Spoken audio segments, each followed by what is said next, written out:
அன்பு நண்பர்களே, அனைவருக்கும் அன்னை சமையல் உமாவின் அன்பான வணக்கங்கள். இன்னைக்கு அன்னை சமையலில் பார்க்க போகிறது எக் ரோல். வீட்டில் எப்படி சுலபமாக செய்யலான்றதை பார்க்கலாம். குழந்தைங்க நல்லா விரும்பி சாப்பிடுவாங்க. அரை கப் கோதுமை மாவு சேர்த்துக்கலாம், அரை கப் மைதா, தேவையான அளவு உப்பு, கொஞ்சமாக எண்ணெய்,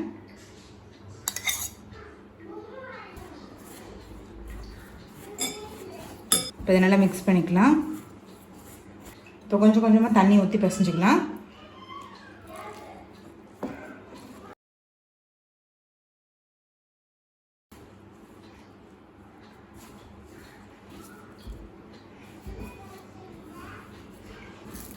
நல்லா சாஃப்டாக பிசைஞ்சுக்கோங்க.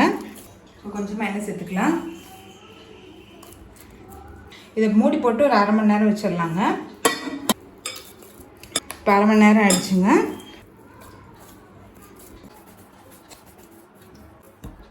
இப்போ இது நம்ம நார்மலாக சப்பாத்தி தேய்க்கிற மாதிரி தேய்ச்சிக்கலாம்.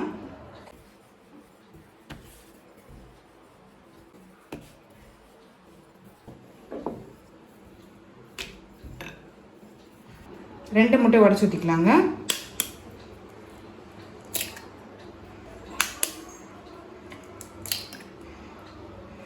கொஞ்சம் உப்பு, இப்போ நல்லா பீட் பண்ணியாச்சுங்க. இப்போ இதை எடுத்து தனியாக வச்சிடலாம். அடுத்தது நம்ம சப்பாத்தி போட்டுக்கலாங்க.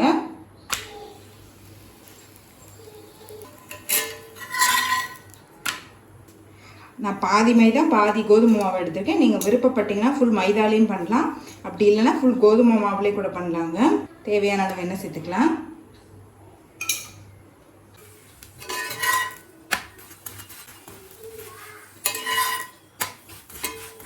ஓரத்துலையும் பார்த்தீங்கன்னா நல்லா கிறிஸ்பாகிற மாதிரி பார்த்துக்கோங்க.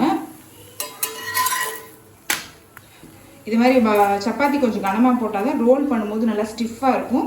மெல்லிஸாக போட்டோன்னா அந்த அளவுக்கு நமக்கு ஸ்டிஃபாக இருக்காது. இப்போ இதை எடுத்து தனியாக வச்சிடலாங்க. இப்போ அடுத்தது கொஞ்சம் எண்ணெய் சேர்த்துக்கலாம். இப்போ அடுத்தது இதில் முட்டையை சேர்த்துக்கலாங்க.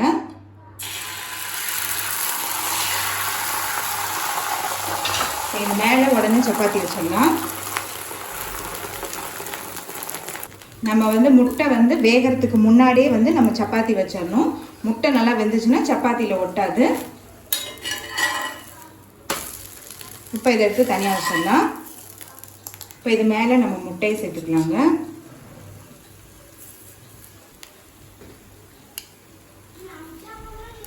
ஸ்டவ்வை ஸ்லோலி வச்சுக்கோங்க. இப்போ மெதுவாக திருப்பிக்கலாங்க.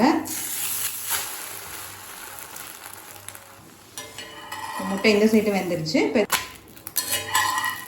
இப்போ இதை எடுத்து தனியாக வச்சிடலாங்க. இப்போ எக் ரோலில் எப்படி சர்வ் பண்ணுறதுன்னு பார்க்கலாங்க. வெங்காயத்தை இது மாதிரி நீல அடிக்கி வச்சுக்கோங்க.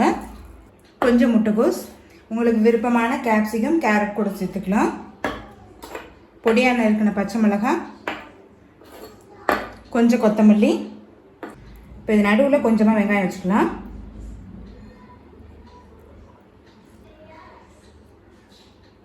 பொடியாக நறுக்கின பச்சை மிளகாய், கொஞ்சம் முட்டைகோஸ், கொஞ்சம் கொத்தமல்லி, கொஞ்சமாக சாட் மசாலா, கொஞ்சம் எலுமிச்சை சாறு, கொஞ்சம் டொமேட்டோ கெச்சப்,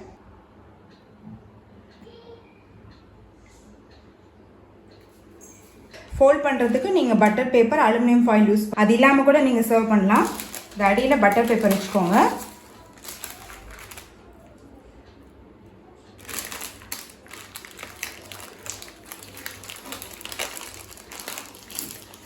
இந்த லாஸ்ட்டில் வர்றதை இப்படி அடியில் உள்ளே வச்சுருங்க.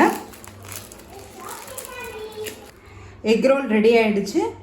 சர்வ் பண்ணிடலாம். சுவையான எக் ரோல் ரெடி ஆகிடுச்சு. ரெசிபியை ட்ரை பண்ணி பாருங்கள், கண்டிப்பாக உங்களுக்கே பிடிக்கும். ரெசிபி பிடிச்சிருந்ததுன்னா வீடியோவை லைக் பண்ணுங்கள், கமெண்ட் பண்ணுங்கள், ஷேர் பண்ணுங்கள். இது வரைக்கும் அன்னை சமையல் சேனலை சப்ஸ்கிரைப் பண்ணாதவங்க சப்ஸ்கிரைப் பண்ணுங்கள். தேங்க்யூ.